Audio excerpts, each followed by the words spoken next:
Please like, share and subscribe our channel and don't forget to press bell icon.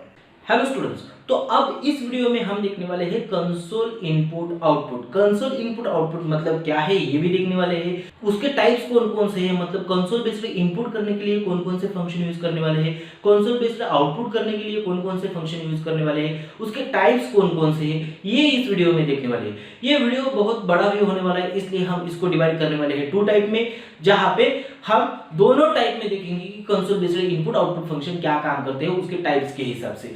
Okay, और वो types के हिसाब से देखने के बाद ये जो हमारा उसका तीसरा पार्ट आएगा, इस तीसरे पार्ट में हम देखने वाले हैं इसके प्रोग्राम में यूज करने के बाद ये कैसे वर्क करता है।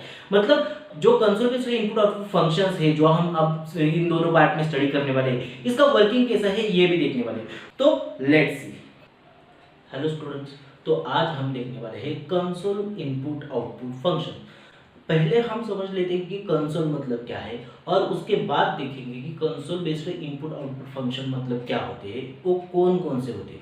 ओके, तो चलिए कंसोल इनपुट आउटपुट फंक्शन देख लेते हैं। उससे पहले हमें देखना है कंसोल मतलब क्या। तो प्रोग्राम, कोई भी ऐसा प्रोग्राम हो जो सी का आप लिखते हो, उसको रन करने के बाद जो ब्लैक स्क्रीन आती है उसको हम कंसोल बोलते हैं। और वही जो ब्लैक स्क्रीन है, उस ब्लैक स्क्रीन पर हम जो इनपुट और आउटपुट के फंक्शंस यूज करते हैं, जो डेटा इनपुट करने के लिए या डेटा आउटपुट करने के लिए जो फंक्शन यूज कर रहे हैं, उन फंक्शन को हम console based input output function बोलते हैं। ओके, तो कंसोल मतलब क्या समझ में आ गया, console based input output function मतलब क्या ये भी समझ में आ गया। तो अब देखते हैं फंक्शन कौन कौन से हैं और उसके टाइप्स कौन कौन से हैं। तो पहले हम देखते हैं console based input output function कौन कौन से टाइप में डिवाइड हो गए। तो उसके 2 टाइप है और वो 2 टाइप है, एक है अनफॉर्मेटेड इनपुट आउटपुट फंक्शन और दूसरा है formatted input output function. Unformatted मतलब क्या और फॉर्मेटेड मतलब क्या ये भी समझने लायक है। तो क्या है अनफॉर्मेटेड मतलब? अनफॉर्मेटेड मतलब ऐसे फंक्शन होते हैं जो सिर्फ किसी एक डेटा टाइप के लिए काम करते हैं। मतलब कोई अनफॉर्मेटेड इनपुट फंक्शन हो तो उसको किसी एक ही डेटा का इनपुट लेना पड़ता है या किसी एक ही टाइप के डेटा का वो इनपुट ले सकता है। मतलब यदि कैरेक्टर के लिए हो तो वो कैरेक्टर ही इनपुट लेगा, दूसरे इंटीजर के लिए, फ्लोट के लिए, डबल के लिए ये काम नहीं करेगा। यदि स्ट्रिंग के लिए ऐसा फंक्शन है तो वो स्ट्रिंग ही इनपुट करेगा, वो कैरेक्टर पे काम नहीं करेगा, इंटीजर पे काम नहीं करेगा, फ्लोट टाइप पे काम नहीं करेगा। मतलब इसको हम बोलते हैं unformatted input functions. Unformatted input function मतलब क्या कि जो एक ही डेटा टाइप के लिए इनपुट कर रहे हैं, ऐसे फंक्शन को हम अनफॉर्मेटेड इनपुट फंक्शन बोलते हैं। ओके, तो वो फंक्शन है तो होते हैं unformatted input function. Unformatted output function मतलब क्या? तो ऐसे आउटपुट फंक्शन जो एक ही डेटा टाइप का आउटपुट डिस्प्ले करने का काम करते हैं। मतलब क्या कि कोई कैरेक्टर का फंक्शन हो जो कैरेक्टर ही डिस्प्ले करेगा, कोई स्ट्रिंग का फंक्शन हो तो स्ट्रिंग ही डिस्प्ले करेगा, दूसरे डेटा टाइप को वो एक्सेस नहीं कर पाते या दूसरे डेटा टाइप की वैल्यू वो डिस्प्ले नहीं कर सकते। तो इसको बोलते हैं अनफॉर्मेटेड आउटपुट फंक्शन। उसके बाद है फॉर्मेटेड मतलब क्या? तो फॉर्मेटेड फंक्शंस अनफॉर्मेटेड से अलग है। तो फॉर्मेटेड मतलब क्या? तो फंक्शन एक ही होता है लेकिन वो सभी डेटा टाइप का इनपुट और आउटपुट कर सकता है। मतलब कैसे फंक्शंस? तो ऐसा एक फंक्शन है जो इनपुट इंटीजर का वैल्यू भी कर सकता है या कैरेक्टर की वैल्यू को भी इनपुट कर सकता है। तो जो फॉर्मेटेड फंक्शन है वो हर डेटा टाइप पर चलती है। मतलब एक ही फंक्शन रहेगा लेकिन वो हर डेटा टाइप पर काम कर सकता है। हर डेटा टाइप मतलब कौन कौन से डेटा टाइप? तो हमारे जो प्री डिफाइंड डेटा टाइप है उन डेटा टाइप पर काम करता है। तो वो फंक्शन कौन सा है? तो स्कैनफ है जो इनपुट का काम करता है। ये function integer, character, float, double, string हर एक डेटा टाइप पर काम करता है, इसलिए इसको हम फॉर्मेटेड इनपुट फंक्शन बोलते हैं। जो प्रिंटफ फंक्शन है वो हमारा फॉर्मेटेड आउटपुट फंक्शन है क्योंकि वो भी इंटीजर, कैरेक्टर, फ्लोट, डबल और स्ट्रिंग हर एक डेटा टाइप पर काम करता है। जो प्री डिफाइंड डेटा टाइप है उन पर काम करता है। मतलब हर एक डेटा टाइप की वैल्यू वो प्रिंट कर सकता है, आउटपुट डिस्प्ले कर सकता है उस टाइप का, इसलिए हम उसको फॉर्मेटेड आउटपुट फंक्शन ऐसे बोलते हैं। तो ये है डिफरेंस फॉर्मेटेड और अनफॉर्मेटेड फंक्शंस का। मतलब फॉर्मेटेड फंक्शंस वो होते हैं जो हर एक डेटा टाइप पर काम कर सकते हैं, अनफॉर्मेटेड फंक्शन वो होते हैं जो स्पेसिफिक डेटा टाइप पर ही काम कर सकते हैं। ओके, तो उसके बाद हमें देखना है ये जो अनफॉर्मेटेड फंक्शंस है वो कौन कौन से। तो फॉर्मेटेड फंक्शन कौन कौन से होते हैं? तो वो होते हैं स्कैनफ एंड प्रिंटफ। तो जो फॉर्मेटेड फंक्शंस है वो हर डेटा टाइप पर काम करते हैं, लेकिन ये जो अनफॉर्मेटेड फंक्शन है ये कौन से फंक्शन है? जैसे कि यहाँ पे स्कैनफ और प्रिंटफ बताया फॉर्मेटेड में, तो चलिए देखते हैं अनफॉर्मेटेड फंक्शन कौन कौन से। तो अनफॉर्मेटेड फंक्शन होते हैं सिर्फ कैरेक्टर और स्ट्रिंग डेटा टाइप पर, मतलब फ्लोट, डबल और इंटीजर, इन 3 डेटा टाइप पर अनफॉर्मेटेड फंक्शंस काम नहीं करते। तो अनफॉर्मेटेड फंक्शंस कौन कौन से हैं ये पहले देखते हैं। तो कैरेक्टर के लिए अनफॉर्मेटेड इनपुट फंक्शन है getC, getCh, getChe, getChar ये, और जो आउटपुट के लिए कैरेक्टर के लिए फंक्शंस है अनफॉर्मेटेड वो है putC और putChar। ओके, तो ये 6 फंक्शंस है, उसमें से 4 है इनपुट के लिए, 2 है आउटपुट के लिए। ओके, तो उसके बाद स्ट्रिंग के लिए फंक्शंस कौन कौन से हैं? तो स्ट्रिंग के लिए पहला फंक्शन है जो इनपुट करेगा वो है getYes।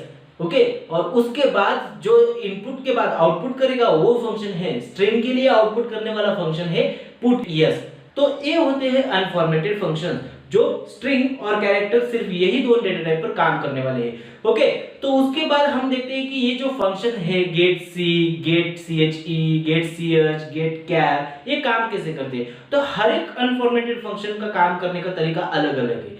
मतलब आपने अभी देखा कि इनपुट करने के लिए अनफॉर्मेटेड फंक्शंस 4 है, जैसे कि getC है, getCh है, getChe है, getChar भी है, लेकिन उसमें कुछ तो डिफरेंस होगा ना। तो ये डिफरेंस है। तो पहला फंक्शन है getC। तो getC फंक्शन क्या काम करता है? तो getC फंक्शन जो है वो किसी भी कीबोर्ड से इनपुट ले सकता है या किसी भी फाइल से भी इनपुट ले सकता है। तो getch फंक्शन क्या काम करता है? तो getch भी इनपुट का ही काम करता है, लेकिन वो सिर्फ कैरेक्टर इनपुट कर सकता है, और वो जो कैरेक्टर इनपुट करने वाला है वो कीबोर्ड से ही करने वाला है। लेकिन कीबोर्ड से कैरेक्टर इनपुट करते वक्त आपको एंटर प्रेस करने की जरूरत नहीं है, और एंटर के साथ साथ वो आपको नोटिफिकेशन भी नहीं देगा कि मैं आपके पास के या जो आपका जो कीबोर्ड है वहां से इनपुट ले रहा हूं। ये नोटिफिकेशन भी आपको प्रोवाइड नहीं करेगा, मतलब आपको पता भी नहीं चलेगा कि इसने इनपुट किया है, लेकिन आपका इनपुट कंप्लीट हो जाएगा विदाउट प्रेसिंग एंटर और विदाउट नोइंग यू। मतलब आपको पता भी नहीं चला और आपने एंटर भी प्रेस नहीं किया, फिर भी आपका इनपुट हो गया है। तो उसके बाद का फंक्शन है getChe। getChe फंक्शन क्या काम करता है? तो वो भी किसी तरीके से सेम ही है getch के, लेकिन दोनों में डिफरेंस क्या है? तो getch फंक्शन बोलता है कि मैं आपको नोटिफिकेशन नहीं दूंगा और आपको एंटर भी प्रेस करने की जरूरत नहीं। वैसे ही getch फंक्शन क्या करता है? वो आपको नोटिफिकेशन भेजता है, लेकिन एंटर प्रेस करने की जरूरत नहीं है। आप एंटर प्रेस करने की जरूरत नहीं है, लेकिन आपको नोटिफिकेशन मिलेगी कि हमने इनपुट ले लिया है। तो ये होता है getche फंक्शन। तो उसके बाद का फंक्शन है getChar, और getChar फंक्शन क्या काम करता है? तो वो आपको नोटिफिकेशन भी भेजता है और आपको एंटर भी प्रेस करने के लिए बोल रहा है, क्योंकि आपको इनपुट देना है।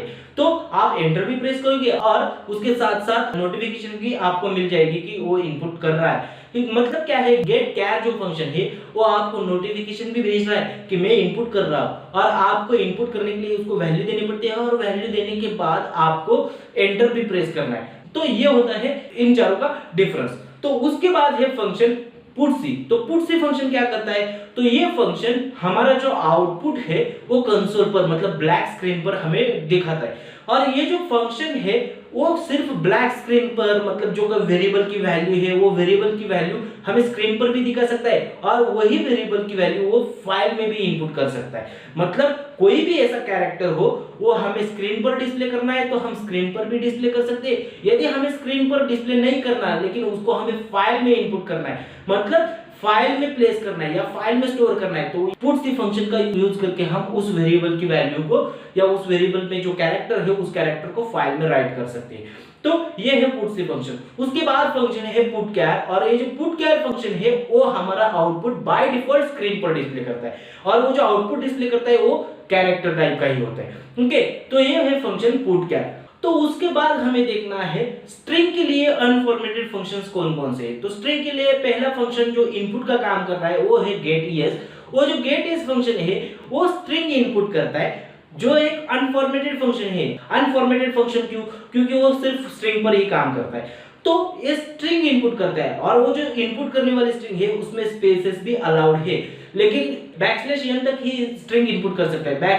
n के बाद की जो स्ट्रिंग है वो इनपुट नहीं करता। और उसके बाद जो दूसरा फंक्शन है putS, तो वो putS फंक्शन है वो आउटपुट फंक्शन है जो स्ट्रिंग को डिस्प्ले करने का काम करता है by default on to the screen. तो स्क्रीन पर स्ट्रिंग डिस्प्ले करना है तो हम putS फंक्शन का यूज कर सकते हैं। तो ये होता है putS फंक्शन। तो हर एक का सिंटैक्स के साथ साथ मैंने यूज भी यहाँ पे बताया है, आप वो स्टडी करके या प्रोग्राम करके उसका यूज देख सकते हो। तो यदि आपको आपके प्रोग्राम में इनपुट या आउटपुट करना हो तो इन्हीं में से कोई फंक्शन का यूज करने वाले हैं। तो इन फंक्शंस को हम बोलते हैं इनपुट आउटपुट फंक्शन, जो कि स्कैनफ है, प्रिंटफ है, गेट सी है, पुट सी है, गेटस है, पुटस है, गेट कैर है, पुट कैर है। तो इन्हीं फंक्शन का हम यूज करने वाले हैं। ओके, और ये फंक्शंस है, इनको एक लाइब्रेरी में स्टोर किया है, क्योंकि ये स्टैंडर्ड इनपुट और स्टैंडर्ड आउटपुट का काम करते हैं, इसलिए इनकी लाइब्रेरी को भी नाम दिया है स्टैंडर्ड इनपुट आउटपुट लाइब्रेरी। मतलब यदि मेरे को इन्हीं में से कोई फंक्शन का यूज करना हो इनपुट या आउटपुट के लिए, तो मैं क्या करने वाला हूँ, उस लाइब्रेरी को पहले मेरे प्रोग्राम में इंपोर्ट करने वाला हूँ, और इंपोर्ट करने के बाद ही मैं उस फंक्शन का यूज कर सकता हूँ। ओके, तो लाइब्रेरी कैसे इंपोर्ट करें, तो लाइब्रेरी इंपोर्ट मतलब इंक्लूड करना पड़ेगा। तो लाइब्रेरी इंपोर्ट करने के लिए या लाइब्रेरी इंक्लूड करने के लिए हमें लिखना पड़ता है #include डायरेक्टिव, और #include डायरेक्टिव के बाद कोनिकल ब्रैकेट में हमें लिखना पड़ता है stdio.h। तो ये stdio.h क्या है, तो उसमें से जो std है उसका मतलब है स्टैंडर्ड, I फॉर इनपुट, और वो जो O है उसको बोलते हैं आउटपुट। मतलब स्टैंडर्ड इनपुट आउटपुट जो लाइब्रेरी है उनमें से फंक्शन यूज करना हो तो stdio.h हेडर फाइल हमें इंक्लूड करनी पड़ेगी हमारे प्रोग्राम में, और वो हमारे प्रोग्राम की हेडर फाइल होगी। ठीक है, तो इसलिए हम हेडर फाइल का यूज करते हैं, क्योंकि हमारे जो प्री डिफाइंड फंक्शंस है जैसे कि स्कैनफ है, प्रिंटफ है, पुटचर है, गेट कैर है, गेटस है, पुटस है, इन्हीं में से कोई फंक्शन का यूज हमें करना हो तो हम उस फंक्शन को लाइब्रेरी से मांग लेते हैं, या उसको हम बोलते हैं कि ये फंक्शन इस लाइब्रेरी में है, ये लाइब्रेरी पहले इंपोर्ट करो, इंक्लूड करो, और इंक्लूड करने के बाद आपको वो फंक्शन मिल जाएगा। तो इसलिए हमको वो लाइब्रेरी भी इंपोर्ट करनी पड़ती है। तो अब हम देखते हैं सिंगल कैरेक्टर इनपुट कैसे कर सकते हैं। तो हमें यदि सिंगल कैरेक्टर इनपुट करना है तो हमें गेटकर फंक्शन का यूज करना पड़ेगा सिंगल कैरेक्टर इनपुट करने के लिए। तो गेटकर का यूज करने के लिए हम उसका सिंटैक्स देख लेते हैं कैसा है। तो गेटकर का सिंटैक्स है variable name is equal to गेटकर। तो गेटकर क्या करता है, जो भी हमने कैरेक्टर उसको प्रोवाइड किया है वो कैरेक्टर ले लेता है और उस वेरिएबल को असाइन करता है असाइनमेंट के ऑपरेटर थ्रू। इसका एग्जांपल भी ले लेते हैं। तो एक कैरेक्टर का वेरिएबल डिक्लेयर करता हूं जिसका नाम है नेम। अभी नेम में मेरे को क्या करना है, एक कैरेक्टर इनपुट करना है। तो मैं क्या करूंगा, नेम इज इक्वल टू गेटकर। एक गेटकर क्या करेगा, कंसोल से एक कैरेक्टर रीड करेगा और वो नेम को स्टोर करेगा, असाइन करेगा यूजिंग असाइनमेंट ऑपरेटर। तो ये है गेटकर का वर्किंग। यदि हमें इनपुट की जगह अब आउटपुट करना हो तो आउटपुट करने के लिए गेटकर के जैसा ही एक फंक्शन है जिसका नाम है पुटचर, उस फंक्शन का यूज हम कर सकते हैं जो कैरेक्टर आउटपुट करेगा। तो कंसोल पर कैरेक्टर डिस्प्ले करने के लिए हम पुटचर फंक्शन का यूज कर रहे हैं। और इस पुटचर फंक्शन का सिंटैक्स कैसा है, तो पुटचर और उसके जो ब्रैकेट है फंक्शन का, उसमें हमें जिस भी वेरिएबल की वैल्यू या जिस भी वेरिएबल में जो कैरेक्टर है वो प्रिंट करना है उस वेरिएबल का नाम लिखेंगे। तो पुटचर और ब्रैकेट में वेरिएबल नेम। तो ये फंक्शन क्या करता है, तो एट अ टाइम एक कैरेक्टर प्रिंट कर सकता है, इसलिए हमें सिंगल कैरेक्टर प्रिंट करना पड़ता है। तो इसका एग्जांपल ले लेते हैं। एक आंसर नाम का कोई वेरिएबल ले लिया है मैंने जो कैरेक्टर टाइप का है, उसको वैल्यू असाइन कर रहा हूं y। मतलब ये y जो कैरेक्टर है वो स्टोर है आंसर नाम के वेरिएबल में। अभी मेरे को क्या करना है, वो आंसर नाम का वेरिएबल है उसमें जो कैरेक्टर स्टोर है वो डिस्प्ले करना है। तो डिस्प्ले कैसे करूंगा मैं, तो पुटचर और फंक्शन के ब्रैकेट में लिखूंगा आंसर। मतलब पुटचर फंक्शन क्या करता है, आंसर का जो वैल्यू है जो y स्टोर है उसमें वो कंसोल पर डिस्प्ले करेगा। ओके, तो ये होता है पुटचर का सिंटैक्स। वैसे पुटचर में मैं \n का भी यूज कर सकता हूं। तो पुटचर में \n प्लेस करने के बाद क्या होता है, तो पुटचर हमारा जो कर्सर है उसको नेक्स्ट लाइन पे भेज देता है। मतलब न्यू लाइन कैरेक्टर प्रिंट भी होता है। मतलब प्रिंट होता है मतलब क्या होता है, तो वो हमें न्यू लाइन से स्टार्ट करवाता है। ओके, तो ये है पुटचर के बारे में। वैसे ही हमारे पास गेटस और पुटस ये भी फंक्शंस है जो स्ट्रिंग पर काम करते हैं। तो यदि मेरे को स्ट्रिंग रीड करनी है तो मैं क्या करूंगा, मतलब स्ट्रिंग इनपुट करनी है तो मैं क्या करूंगा, तो गेटस, और गेटस को मैं किसी एरे का नाम दूंगा जो कैरेक्टर टाइप का एरे होगा, मतलब स्ट्रिंग होगी। तो वो क्या करेगा, जो भी स्ट्रिंग हमने लिखी है वो स्ट्रिंग उस एरे में स्टोर करेगी। उसका सिंटैक्स कैसा है, तो गेटस और उसके जो ब्रैकेट है वो ब्रैकेट में हमें उस स्ट्रिंग का नाम लेना है, लिखना है, या कैरेक्टर टाइप का एरे जो है उसका नाम लिखना है। ओके, तो ये होता है गेटेस का सिंटैक्स। वैसे ही पुटेस क्या काम करता है, तो पुटेस जो स्ट्रिंग है उसको डिस्प्ले करने का काम करता है। तो स्ट्रिंग डिस्प्ले करने के लिए हम पुटेस को कैसे कॉल करेंगे, तो पुटेस को कॉल करने के लिए गेटेस जैसा ही सिंटैक्स है, मतलब पुटेस लिखो और उसके ब्रैकेट में जो स्ट्रिंग हमें डिस्प्ले करनी है उस स्ट्रिंग का नाम लिखो। ओके, स्ट्रिंग का नाम मतलब जो एरे है कैरेक्टर टाइप का उसका नाम लिखना है। ओके, तो ये है सिंटैक्स पुटेस का। तो ये होते हैं अनफॉर्मेटेड इनपुट आउटपुट फंक्शंस। तो इसके बाद ये जो स्कैनफ प्रिंटफ फंक्शन है जो स्टैंडर्ड इनपुट आउटपुट फंक्शन करते हैं उसका वर्किंग कैसे है ये हम अब सेकंड पार्ट में देखने वाले हैं। Okay, so let's see you in next lecture. Thank you.